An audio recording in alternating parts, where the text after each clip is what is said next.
The exclusive home of the Utah Mammoth is on 97.5, the KSL Sports Zone. And this is Kerfoot, back for Stenlund, relayed back to Sergachev. This way, one-timer, they score! And it's the first of the year for Alexander Kerfoot. Welcome back. 3-2 the score. Pearson feeds the middle, right in front, they score! And this one is Morgan Barron. 2 quick goals from Winnipeg, and all of a sudden, we're tied at 3. The Jets have come storming back. Dylan Guenther gets to a loose puck, and the Mammoths start with possession. Guenther through center, a 2-on-1. Guenther, pass across, Keller scores! Merry Christmas, you filthy animal! Clayton Keller wins it in overtime! You're locked into JJ and Alex on 97.5, the KSL Sports Zone.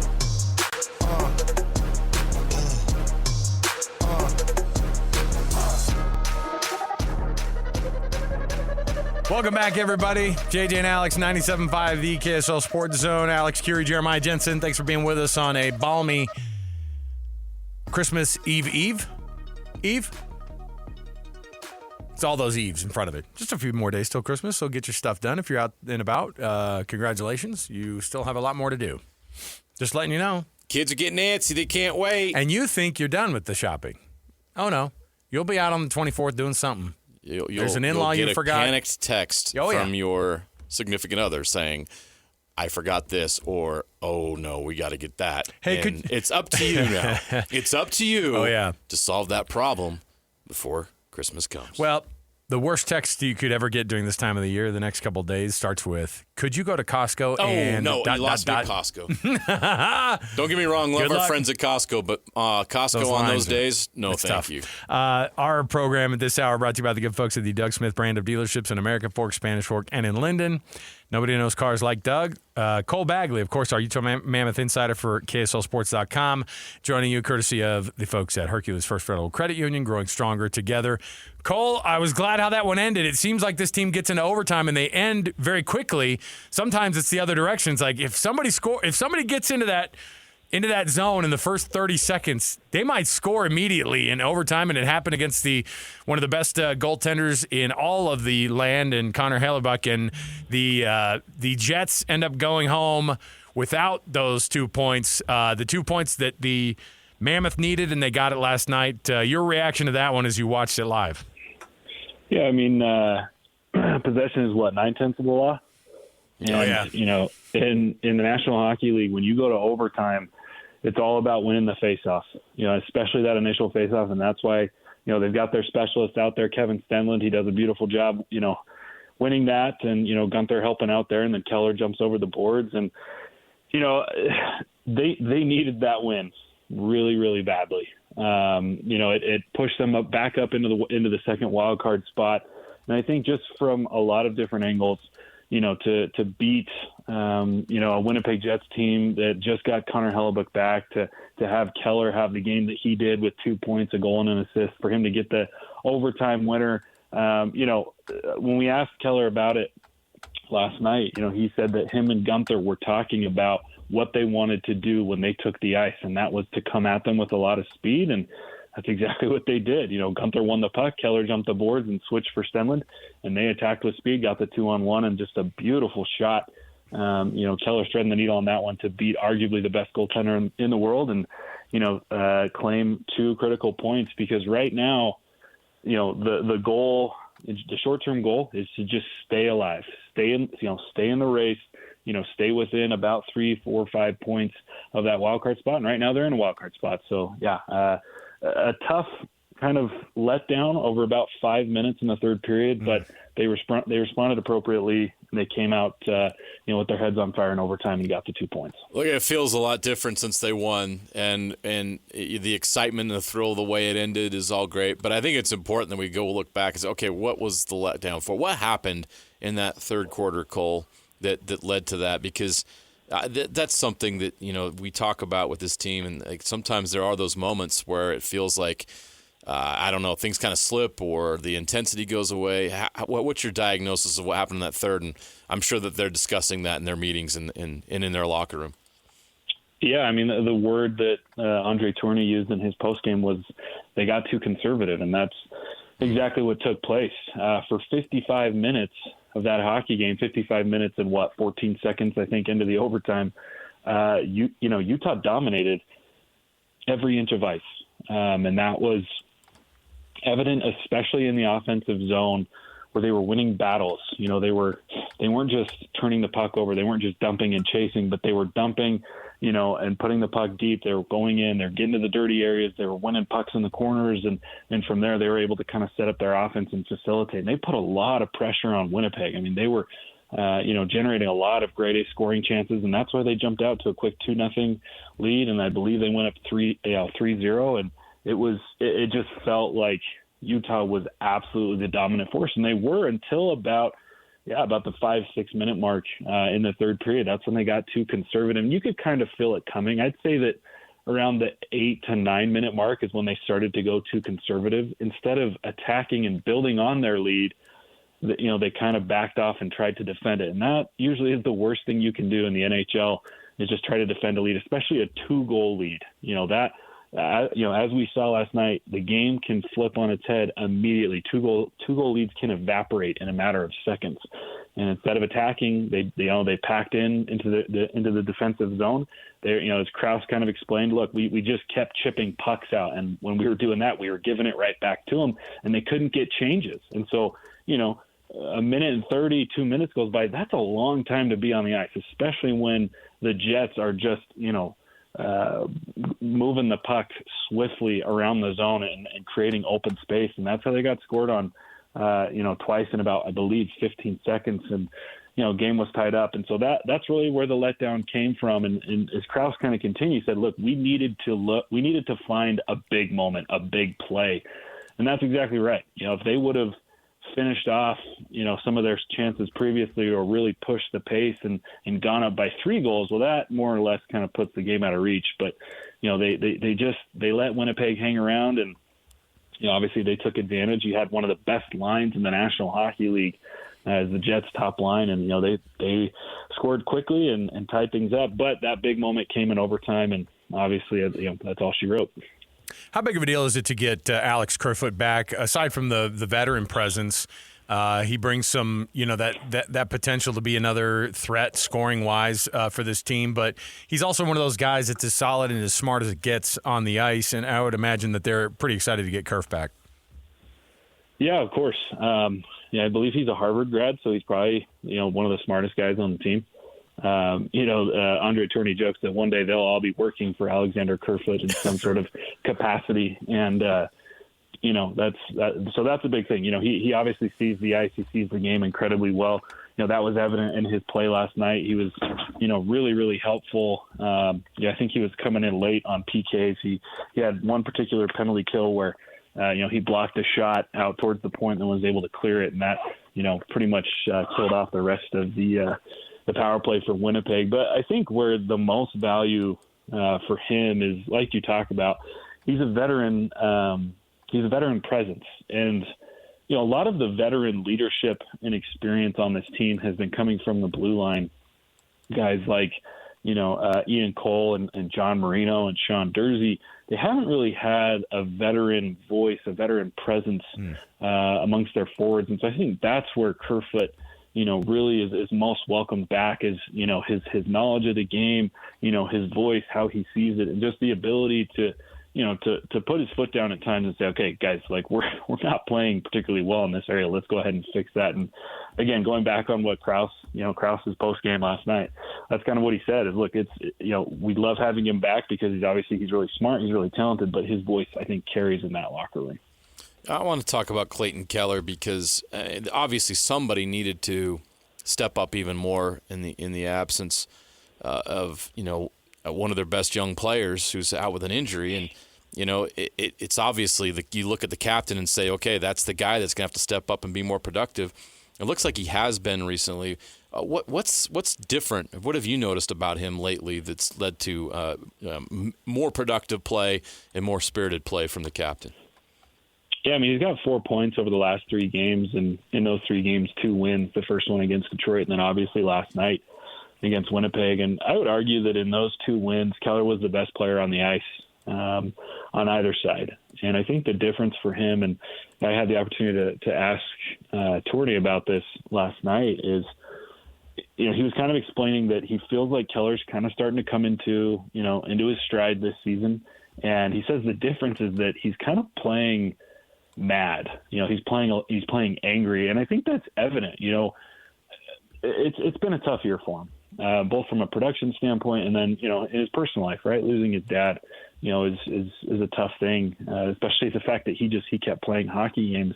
But there's been just that noticeable difference on the ice over these last 3 games.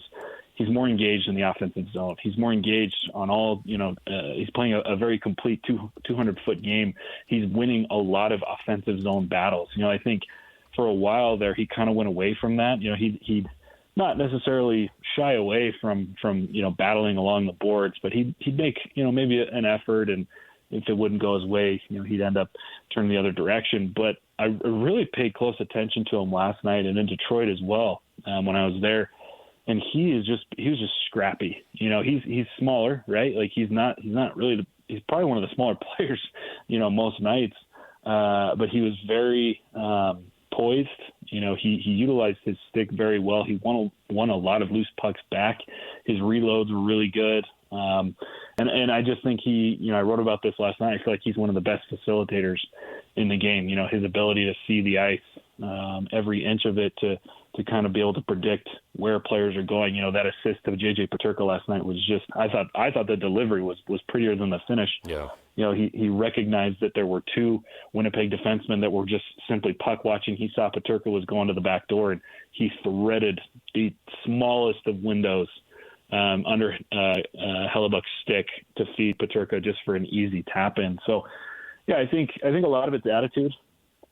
There are athletes that play well when they're upset, and there's athletes that don't. I think some athletes get too much in their head and they try to do too much. Well, I think when Keller is playing with that extra edge, he's a little bit angry.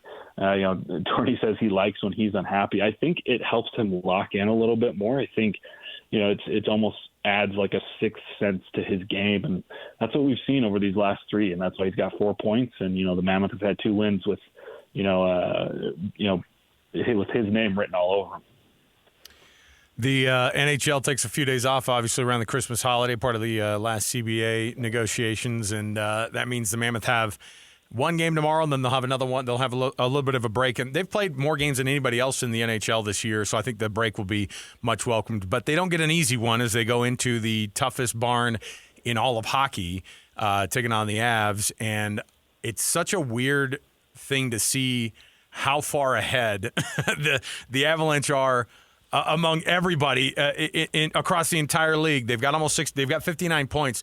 They're 26-2 with 7 overtime losses, so those are 7 extra points on there. But they've only had 2 true losses on the year out of the games that they've played, and 26 wins. How good is this Avs team really, and how tough of a deal will it be to try to get this thing done at Ball Arena tomorrow? Yeah, I mean, this might be, one of the best hockey teams of the last 15, 20 years. Just with all the firepower that they have, arguably, Nathan McKinnon is the best player in the world right now. And Kel McCarr is probably a top 10 player, easily the best defenseman in the world. And it's just, they can come, they've got Nietzsche, they've got Landeskog. Like, they are a super team, but it's a super team that works incredibly well. I remember I went out to Colorado for the season opener against the Avalanche.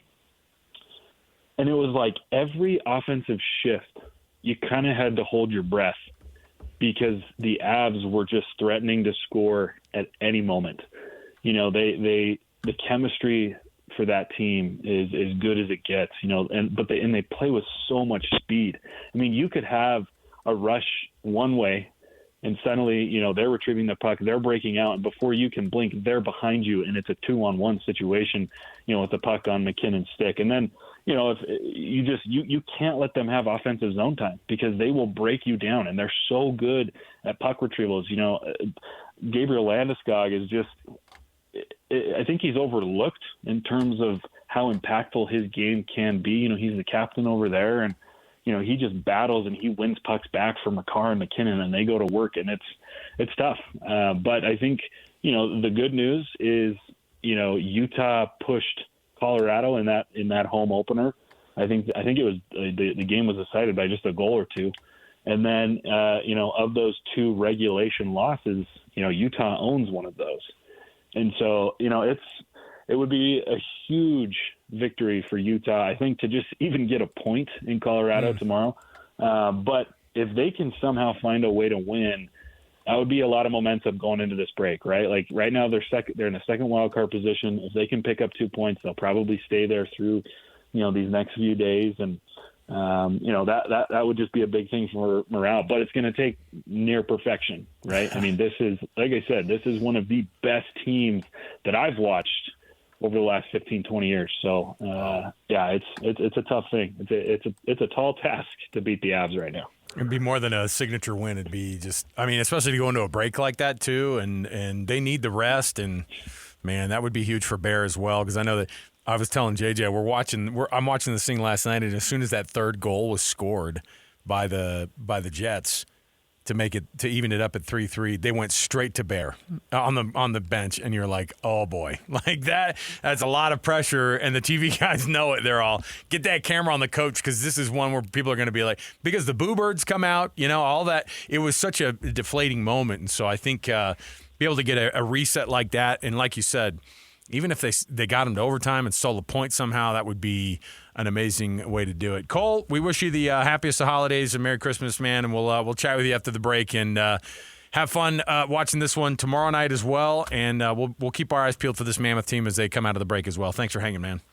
Well, I appreciate it. You guys got me all nervous. I'm headed to Costco here in about an hour. And you're a brave soul. Hold on, let me throw some holy water your way. You're going to need it. Hey, better today than tomorrow. Well, yeah. Either way, I mean, I had to do it earlier this morning, and so I went in, and I had some lady go, "Is this the line?" And I was like, "Oh yeah." I go, "Oh yeah, yes it is."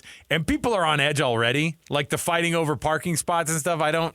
Just go out there with an open mind and just with a little bit of grace, and this is also, I was reading about this. This is the most accidents happen this time of year, and it's all in parking lots. Yeah, and it's all just people who are, because you're a high stress. You got a lot. There are way more people on the road than usual. So just take her easy out there, Cole. That's the advice we're giving everybody. So thanks for hanging out, man. We always appreciate it.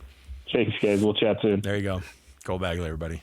Yeah, it was a good win last night. It was a bummer that they lost in New Jersey the other night, and just they couldn't get anything going. A good defensive effort by Jersey, but man, get the win last night. 26-2.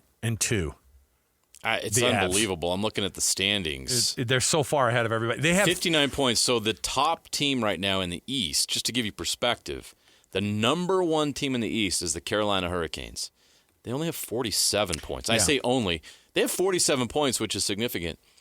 And all that said, there's one team that is nipping at the heels. Yeah, of it's the Dallas Stars. Avalanche. Yeah, it's the Dallas Stars with 55 points. Yeah, they're good, and they're both in the same division, by the way, as the Mammoth. And then on top of it, so they're 26-2, and they have the 7 overtime losses as well, where they get a point. So they have 59 points. They've played 3 fewer games than the Mammoth have. So that's with they could probably notch it up, and if they could had get another 6 points on top of that, just when out they of catch up, right? Yeah, and so it's pretty bonkers to see how good this team is. So lots of work to do, and hopefully that trip, knowing you got to put it all out there and you have a few days off, hopefully they sell out totally and go after it. So we'll take a break. We'll come back. When we do, we've got more for you on a Monday edition, a Christmas week edition of JJ and Alex.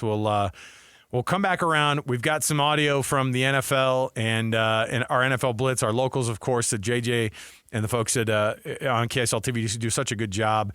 You guys on Sports Beat Live just do an awesome job. Or KSL Sports Live do an awesome job bringing this thing. And I was all about it last night, getting a little teary-eyed watching Taysom talk about football. Might have been his last home game. We'll see. We'll come back. We've got more to go around the corner. 97.5, the KSL Sports Zone.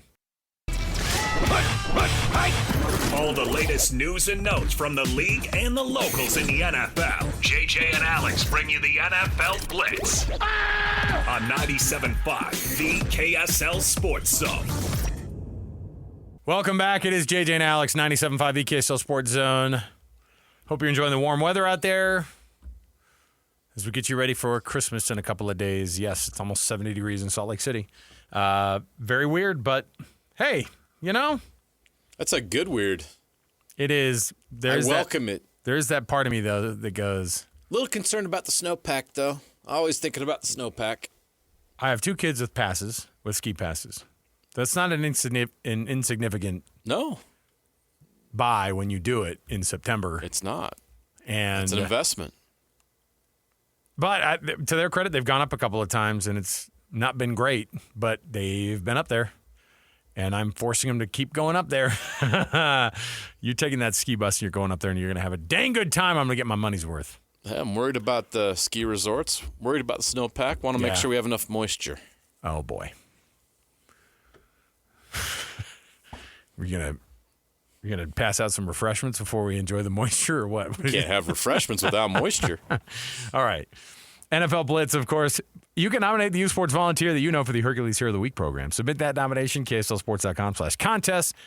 Listen every Thursday, JJ and I read off a winner for you. Help us celebrate the efforts of those volunteers making an impact in their community with the Hercules Hero of the Week award, brought to you by Hercules First Federal Credit Union and Beehive Meals. Locals in the NFL is a big week. We talked about Puka Nakua's big game on Thursday, despite the loss, and the Seahawks getting that huge win. That game, the Seahawks game on Thursday night, by far the best Thursday night game there's ever been. But also, like, one of so many NFL games that were so good this weekend. Yeah. And in There's a lot on the line right now. Yeah, in a time of the year where everybody's starting to buckle down and you're starting to see the dominoes fall of teams getting eliminated, teams that are on the edge, teams that lose to the Jacksonville Jaguars at home big. You just see examples like that all over the place. Had to mention that, didn't you? Sorry. You guys have 11 wins, man. I'm not going to. We're fine. It's fine. Be just fine. It's fine. Broncos country. Let's ride. It's fine. Oh. So Puka had a great weekend. Rashid Shaheed, obviously, that punt return actually got the entire turnaround, I think, for that. Yes. The rally. Gave them hope, and it was all Seahawks from there. Well, it's crazy to watch how that thing went down, but it seemed like the locals in the NFL had even bigger weekend, bigger weekend than they normally do. Roll it out here for us, JJ. Tons of big time names, of course, that we're used to hearing, but big weekends for the locals. So I'll in the NFL. save Taysom Hill for a moment because we'll probably spend the whole segment talking about that. But I want to mention some other guys real quick. Jaylen Warren.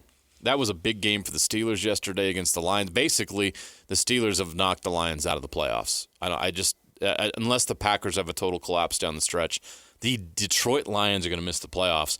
That loss against the Steelers was a big reason why. And Jaylen Warren had 2 touchdowns in that game in the fourth quarter when they absolutely had to have it. 2 45-yard touchdown runs. His best output of his career, 143 yards in that game and 2 scores.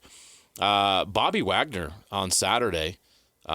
He still got it, man. 10 tackles, a sack, 2 tackles for loss. He was awesome in that game. You mentioned Shaheed and Nakua on Thursday. You guys have talked about that. Dalton Schultz, that Texans team is the hottest team in the league. Yeah. And no one's talking about them, but they have a really good defense.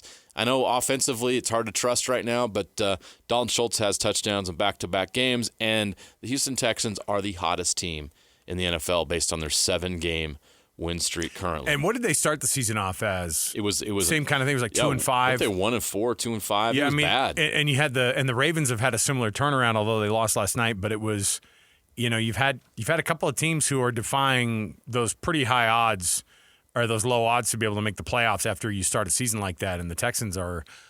And part of the reason they're so nasty is because that defense is so freaking good. Yeah. And that's why the Detroit Lions have no business being in this year's playoffs, because their defense is so bad. They can't get enough stops. They're banged up. They're hurt. They're just not the same team we've seen the last couple of years. And you wonder about that situation because they had to replace 2 coordinators. And Dan Campbell looks like he's stretched. He's calling plays. It's like, man, I don't know, man. What are the Lions going to do to kind of fix this?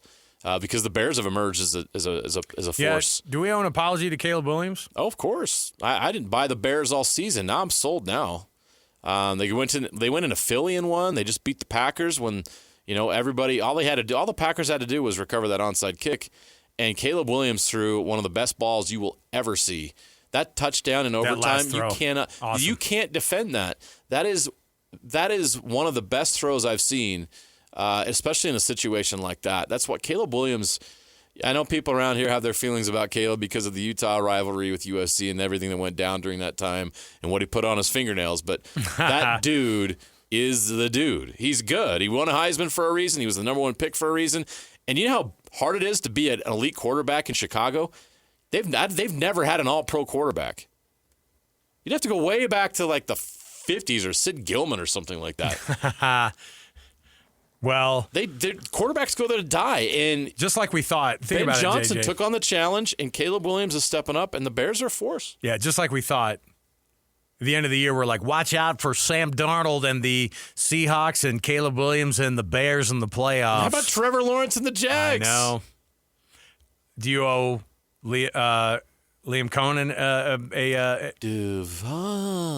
some sort of a? Did you see him fire back at Sean Payton? Because Sean Payton goes, look, they're a small market team and they're doing some things, man. Sean Payton, man. Sometimes I'm like, dude. He always has to say something. So then after the game, of course, they beat up Denver. They're in Denver, and then he goes, for a small market team, we came out there and we popped it. He had to market size after. I have no idea what NFL, man. Well, I have no idea why Sean Payton market size. Well, and also nobody's looking and going. Thing to say. No one's looking at Denver and going. So what are the biggest cities in America? What are the biggest markets? New York, L.A., Denver, obviously. Come on. Oh, yeah. I don't know why you had to get in that like that. But, hey. Weird. I like it. A little trash talk. No problem. Of course, we got to talk about Taysom Hill. We do. Right? The local in the NFL that garnered so much attention after a massive day. It was like a vintage Taysom Hill moment that he's had in New Orleans, a bunch of different times. But he threw his first touchdown in 2 seasons. He put himself over the top to now officially have 1,000 yards receiving, 1,000 yards rushing, and 1,000 yards passing over those marks now for somebody in his career. The first time it's ever been done in the Super Bowl era. Think about that. Think about how wild it is to say. And you remember at the beginning of his career when he's in New Orleans, people are like, this guy is such a – New Orleans fans are like, this guy's such a gimmicky – like get this guy out of here. And after yesterday – and his appearance at the podium in that 38-yard touchdown that he threw to Chris Olave to seal it up, and you go, man, this is a guy who's had an insane go down there in New Orleans and at the podium for what could have been his last home game down there in New Orleans. Here's what Taysom Hill sounded like at the podium. Take a listen.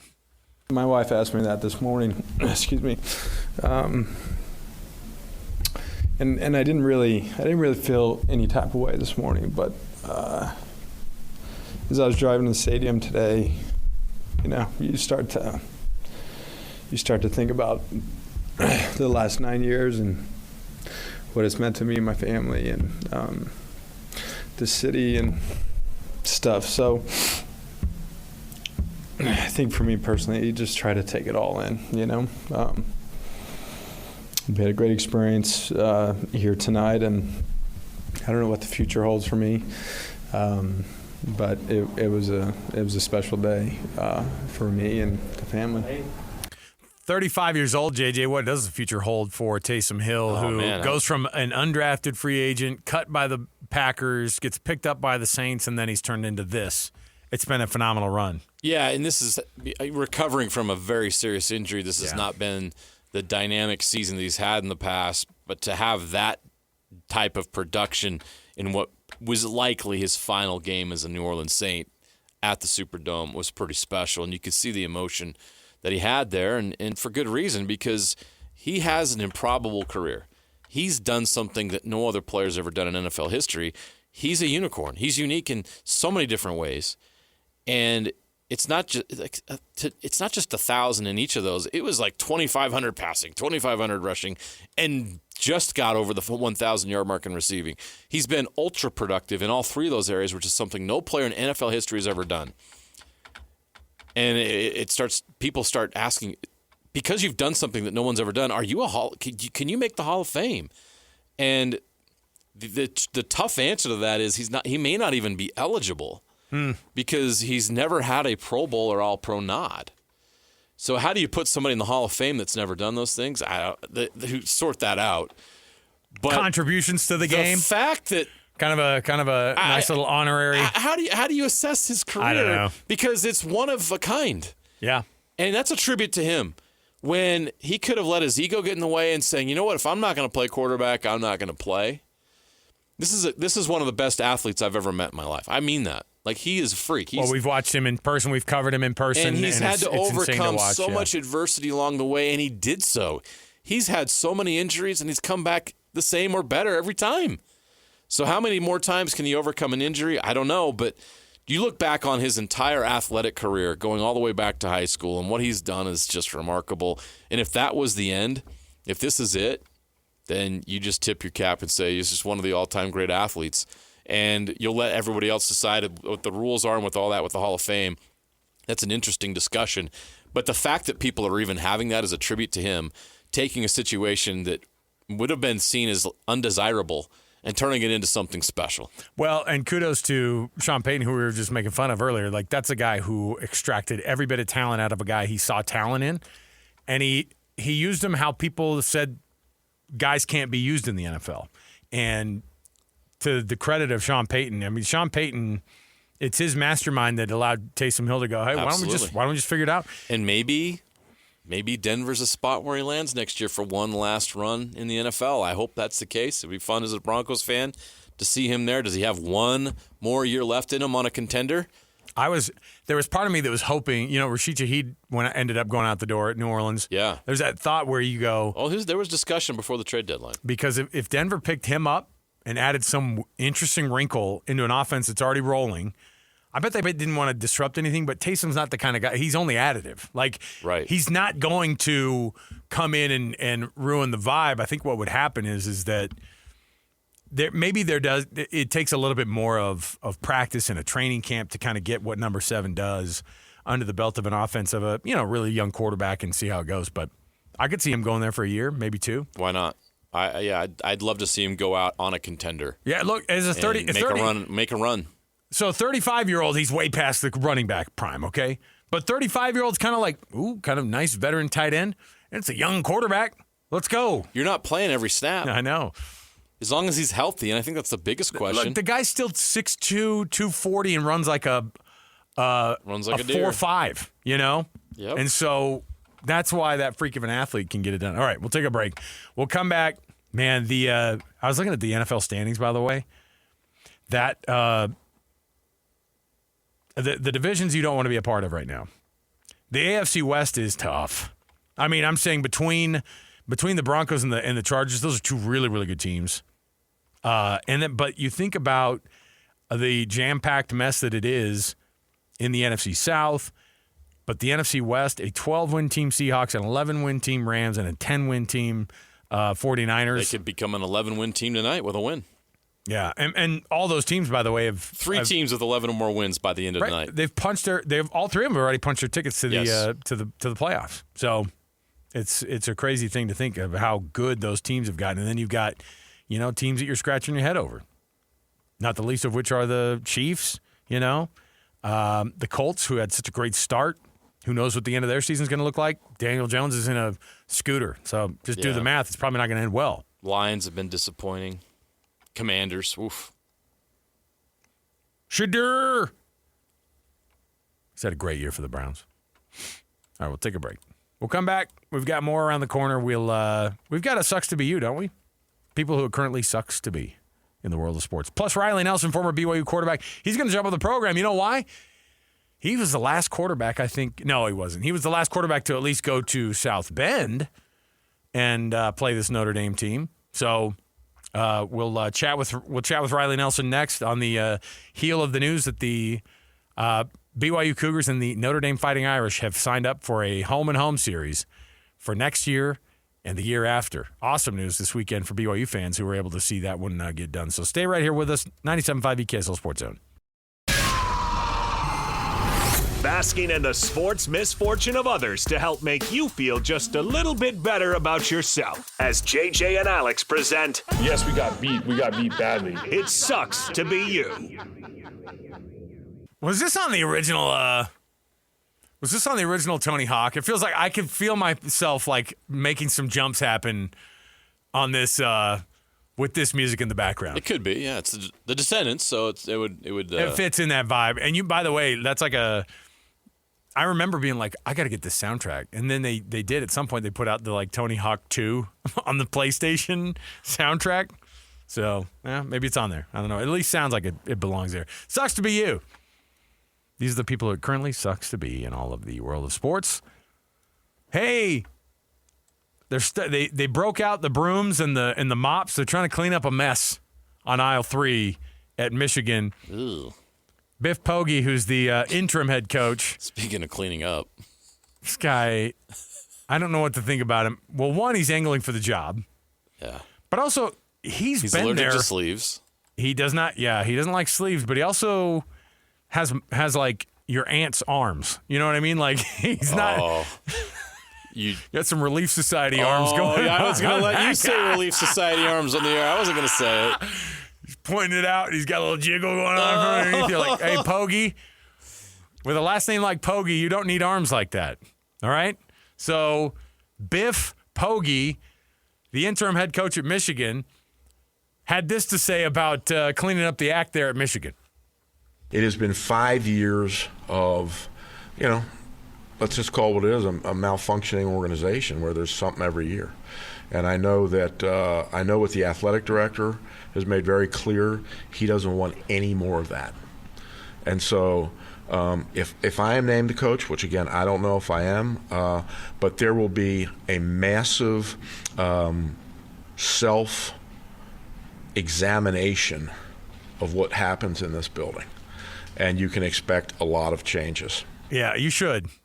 In fact, I would get the box ready. I'd get that banker's box ready, Biff, because the program will need to erase everything for a moment. And you're a part of that. And I'm not saying that he contributed from a negative standpoint. No, he just happened to bounce there after bouncing around college football. He got fired at Charlotte. Yeah, and how's Michigan going to hire a coach who got fired at Charlotte? I just don't think. That's tough. And again, you need to divorce yourself completely from anything that happened in the past, okay? It's time for a complete refresh at Michigan.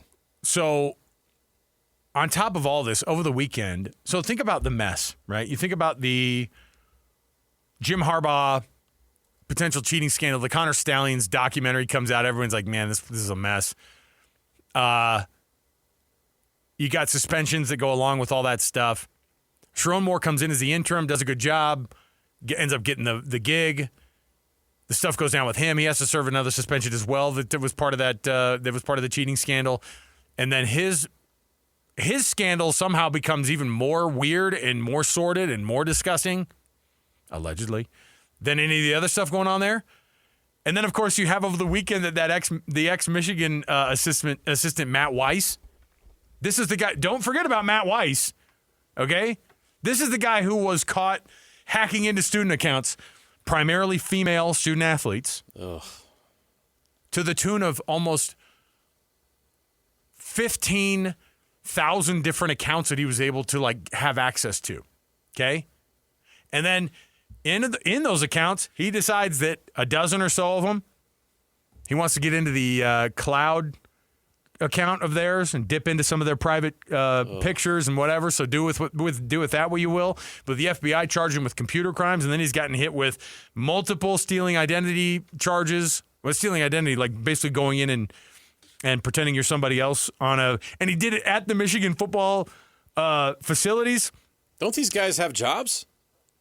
It was during prep for the time that they caught him on surveillance was during their run on their way to prepare to play TCU, game they lost, in the college football playoff in 2022. Wow. So this guy's like, man, we got to buckle down for practice. I got a couple things I got to do, though. I got to send a couple emails. This is what Michigan's dealing with, okay? It sucks to be Michigan right now. It sucks to be a Michigan fan. It's a real shame because this is like one of the lauded institutions. They have the most wins all time in all of college football. The most wins all time. Michigan has it.